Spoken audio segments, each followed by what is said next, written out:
Në Shqipëri, Instituti i Statistikave po përgatitet të realizojë një tjetër regjistrim të përgjithshëm, atë të ekonomive bujqësore.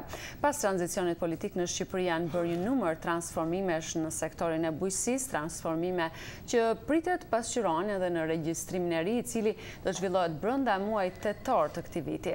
Por sipas ekspertëve, ky regjistrim do të ndihmojë strukturat vendore edhe në artimin e strategjive të efektshme për zhvillimin e këtij sektori bazë të ekonomisë shqiptare.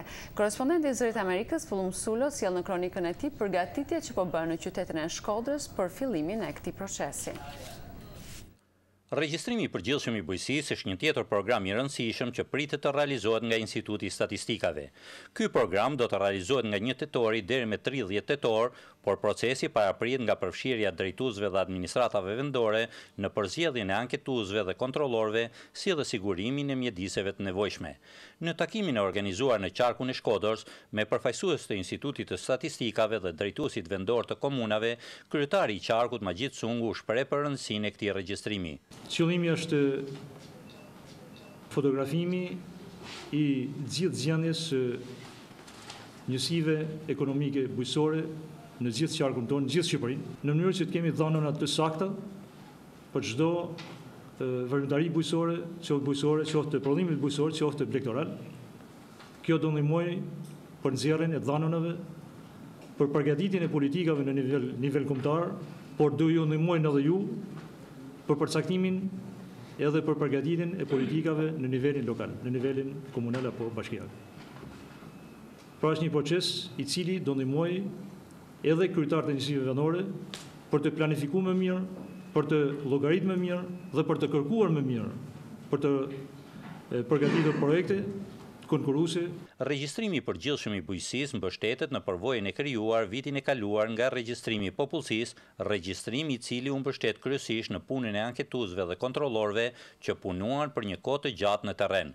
Në këtë drejtim, përfaqësuesit vendor kërkuan një trajtim më korrekt të anketuesve dhe kontrollorëve nga ana e Institutit të Statistikave. Mirë është që edhe Instati jetë i fije më bashkëpunues dhe më korrekt me ato parametra ose kriteret që kërkojnë ata. Ne normalisht do të vëmë në dispozicion, por inshallah nuk ka vështirësi me ata anketues sepse nuk janë dashur të kënaqur me Instatin dhe jo shumë bashkëpunues gjatë procesit të censusit.